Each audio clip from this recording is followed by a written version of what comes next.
అండి, అందరూ ఎలా ఉన్నారు? నేను మీ నందన. ఈరోజు మనం ఒక రెసిపీ చేసుకుందాం. అదేంటంటే చిన్నపిల్లల నుంచి పెద్దవాళ్ళు చాలా ఇష్టపడేది పాస్తా అయితే చేసేసుకున్నాము. సో అది ఈజీ మెథడ్లో ఎలా చేసుకోవాలో చూసేద్దాం రండి. అయితే మనకి ఎంత పాస్తా అయితే క్వాంటిటీ ఆఫ్ కావాలో అంత పాస్తా తీసుకోవాలి. దానికి సరిపడే వాటర్ కూడా తీసుకోవాలి. సో దాన్ని నెక్స్ట్ మనము పొయ్యి పైన పెట్టుకొని దాన్ని బాయిల్ చేసుకోవాలి. బాయిల్ మెథడ్ కూడా చాలా ఇంపార్టెంట్. సో ఇక్కడ నేను వెలిగిస్తున్నాను. సో ఇప్పుడు నిప్పు స్టార్ట్ అయింది. సో ఇప్పుడు మనము దానికి తగ్గట్టుగా 1 స్పూన్ ఆయిల్ తీసుకోవాలి. ఎందుకంటే దీనికి మనము ఆనియన్స్ కూడా వేసుకుంటున్నాము. సో దీనికి మనము ఆయిల్ తీసుకోవాలి. సో ఇంత క్వాంటిటీ ఆఫ్ ఆయిల్ చాలు, 1 స్పూన్ ఆయిల్. సో వేసేసుకొని నెక్స్ట్ మనము దానికి తగ్గట్టుగాని కొంచెం ఉప్పు వేసుకోవాలి. అంతే అండి.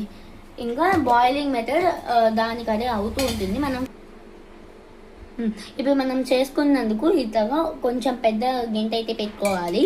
సో మనము ఉప్పు ఆయిల్ వేసుకున్నాం కాబట్టి బాగా కలిపేసుకోవాలి. సో ఇలా కలిపేటప్పుడు నీట్గా మెల్లగా కలుపుకోవాలి, లేకపోతే పాస్తా విరిగిపోతుంది. ఇప్పుడు మనము ఒక 5 minutes వరకు ఉడకపెట్టుకోవాలండి. ఇది ఉడికే లోపల మనము మిగతాది ఇంకా కొంచెం చేసుకోవాలి. ఇది ఒక 5 minutes వరకు ఉడుకుతుంది కాబట్టి టైం వేస్ట్ చేయకుండా మిగతాది ఏం చేసుకోవాలో ఎలా చేసుకోవాలో చూసేద్దాం రండి. ఇప్పుడు దానికి కావాల్సిన రెసిపీ వచ్చేసి ఉద్దిపప్పు, ఆవాలు, జీలకర్ర కావాలి. అండ్ తరిగి పెట్టుకున్న హాఫ్ ఆనియన్ చాలు. మనము ఎంత క్వాంటిటీ ఆఫ్ ఆనియన్ తీసుకుంటామంటే మనం ఎంత పాస్తా తీసుకున్నామో అంత క్వాంటిటీ ఆఫ్ ఆనియన్స్ కూడా తీసుకోవాలి, లేకపోతే మనకి సరిపోదు వంట అనేది. ఓకేనా?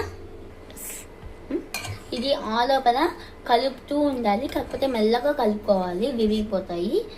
మెల్లగా కలుపుకుంటూ ఉండాలి ఇది అయ్యే లోపల. సో ఇలా కలుపుకుంటూ ఉండాలి.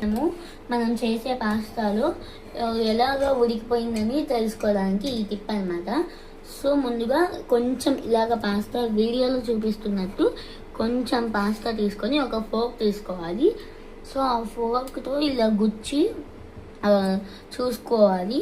సో సాఫ్ట్గా ఉన్నట్టు ఇలాగ వస్తే పాస్తా కుక్ అయినట్టు, లేదా రఫ్గా ఉన్నట్టయితే ఇంకా కుక్ అవ్వాలి అని. సో ఇప్పుడు మనకు సాఫ్ట్గా ఉంది కాబట్టి స్టవ్ ఆఫ్ చేసుకుందాం రండి. సో ఇప్పుడు మనము ఇలాగా మొత్తం పాస్తా అంతా కూడా కూల్ వాటర్లో ఇలా నేను చెప్పిన విధంగా చేసేసుకోవాలన్నమాట. ఎందుకంటే హాట్గా ఉంటే మనం టచ్ చేయలేము కాబట్టి ఇలా కూల్ వాటర్లో